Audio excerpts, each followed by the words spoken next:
ప్రభువైన యేసుక్రీస్తు నామములో మీ అందరికీ ఉదయకాల శుభములు.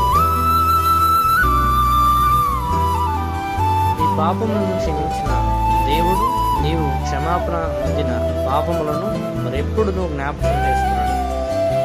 ఎక్కడ, ఎప్పుడు, ఎవరితోనూ కూడా ప్రస్తావించు. ఇర్మియా 31:34 ప్రకారం నీవు మరలా పాపివైనా నీపై జాలి చూపిస్తున్న దేవుడు నీ లోపాలను అణచివేసి, దేవుడు నిన్ను క్షమించి నీ తప్పిదములను ఎవరును ప్రవ్వకుండా వాటిని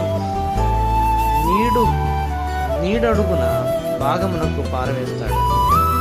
మేకా 7:19 దేవుని ఎదుట ఎప్పుడైతే నీవు చేసిన అతిక్రమములను ఒప్పుకుంటావో ఆయన వాటిని నీకు బహుదూరముగా కలగజేస్తాడు. కీర్తన 103:12 ప్రభు నిన్ను పూర్తిగా క్షమించినాడు. ఆయనకు నీపైన ఏ విధమైన కోపం లేదు.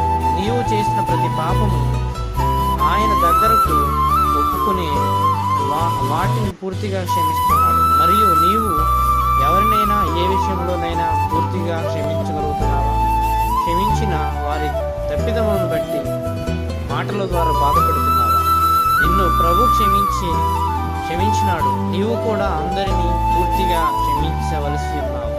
ఆయన నీకు క్షమించే విషయంలో కూడా మాదిరి ఉన్నాడు. ఆయన మాదిరిలో నీవు